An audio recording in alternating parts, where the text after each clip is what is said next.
Alors, aujourd'hui, on plonge dans un sujet qui pique un peu. Pourquoi tant de sites web échouent à transformer leurs visiteurs? Ah oui, le fameux chiffre. Exactement. Saviez-vous que près de 98% des visiteurs d'un site web ne convertissent jamais? C'est juste énorme. C'est énorme. Et ça pose tout de suite la question comment on fait pour être dans les 2% qui restent. Justement, pour essayer de comprendre, on va explorer le parcours et la philosophie de l'agence RG Design, celle de Rémi Gozlan. On a pas mal de matières, des entretiens, du contenu de leur site, des vidéos. Des présentations, des études de cas aussi, j'ai vu. C'est ça. Notre objectif, c'est vraiment d'extraire les clés pour faire d'un site une vraie machine à croissance, pas juste une jolie vitrine. Et ce chiffre de 98%, bon, il met direct le doigt sur le problème. Dans ce qu'on a pu voir sur Rémi Gosselin, son approche, elle vient d'assez loin. Ah oui, raconte. Il y a l'influence du père, entrepreneur, très sociable apparemment. Et puis Rémi, il avait cette double casquette, le dessin et l'informatique, déjà gamin. Un profil un peu hybride, quoi. Exactement. Et surtout, il y a eu l'expérience des forums au début des années 2000.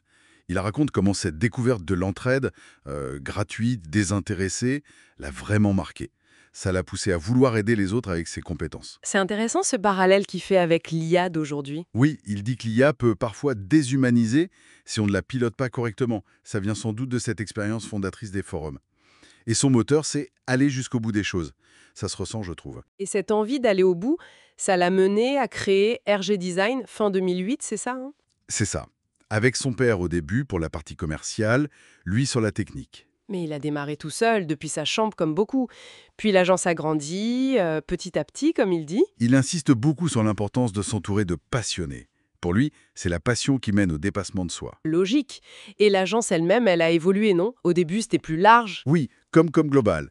Puis ils se sont spécialisés dans le digital et maintenant ils se positionnent comme une agence de croissance. Vraiment axée sur les résultats, le ROI. Ça suit l'évolution du web et des attentes des clients, en fait. Tout à fait. Et ça nous ramène au gros défi, la conversion. Le constat dans les documents est sans appel. Plus de 9 sites sur 10 ne sont pas faits pour convertir. C'est fou quand on y pense. C'est quoi les erreurs les plus fréquentes d'après eux?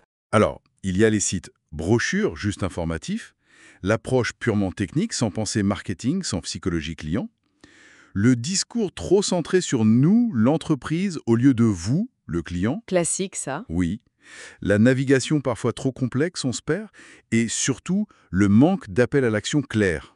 On ne sait pas ce qu'on doit faire. Il faut que le site bosse, quoi, pas juste être là. Exactement. L'idée forte, c'est le site doit être un commercial digital, un outil de vente. D'accord. Alors, comment RG Design s'y prend concrètement? C'est quoi leur méthode? La priorité absolue, c'est la stratégie. Ça commence toujours par un atelier découverte. C'est-à-dire? Il creuse à fond l'activité du client, son marché, qui sont ses clients cibles, qu'est-ce qui rend son offre unique. En gros, il cherche le pourquoi avant tout. Définir le fond avant la forme. C'est ça. Pour créer une vraie connexion et se différencier.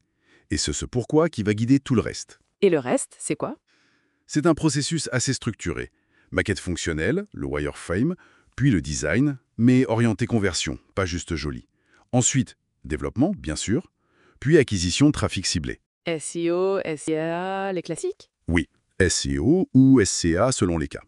Et le point crucial, l'optimisation continue du taux de conversion, le CRO. Donc on ne lance pas le site et on attend. Surtout pas. Les 4 piliers sont clairs pour eux. Vision stratégie, acquisition de trafic, conversion de ce trafic et fidélisation derrière. Ils parlent de site dynamique. Dynamique, pas juste au sens technique alors. Non, au sens où il vit. Il évolue, il est optimisé en permanence. C'est logique. Si on voit le site comme un commercial, on ne va pas le laisser sans suivi pendant 3 ans. C'est une bonne image. Plutôt que les grosses refontes tous les 4 ou 5 ans. Exactement. Le CRO, c'est en continu. Ce cycle de refonte tous les X années est souvent trop lent aujourd'hui. Le marché bouge trop vite. D'autant plus que le contexte est tendu, non? Les sources parlent de pression sur les budgets? Oui, pression sur les budgets, concurrence accrue avec les freelances, l'offshore, et une multiplication de l'offre marketing. C'est dur de s'y retrouver. Et l'IA dans tout ça? Il la voit comme un outil puissant, oui, pour accélérer, améliorer la qualité. Mais le cerveau reste humain. C'est l'humain qui pilote la stratégie. L'IA ne remplace pas le pourquoi. Voilà, elle aide sur le comment, mais pas sur le pourquoi stratégique. D'ailleurs, petite anecdote, Rémi Gosselin raconte qu'il a trouvé le nom RG Design Non. Voilà, via une suggestion de ChatGPT. Ouais. Comme quoi, il faut savoir utiliser l'outil. Marrant. Et cette adaptation nécessaire, on la voit aussi dans leur structure, non? Ils parlent de modèle agile. Oui, il collabore beaucoup avec des freelances experts, c'est plus flexible, ça permet de rester compétitif, et ça correspond aussi à l'envie d'indépendance de beaucoup de talents aujourd'hui, Mais bon, à la fin, ce qui parle, ce sont les chiffres, les résultats. c'est clair. Et ils ont une vraie culture du résultat mesurable chez RJ Design. Les études de cas sont assez parlantes. Tu as des exemples? Oui, un site e-commerce qui a fait x3 sur son CA en 24 mois. Un site dans le luxe, plus 300% de trafic, taux de conversion doublé, une optimisation mobile qui a divisé le coût d'acquisition par 3. C'est concret. Pas mal? Et le truc peut-être le plus audacieux, c'est qu'il propose une garantie de résultat.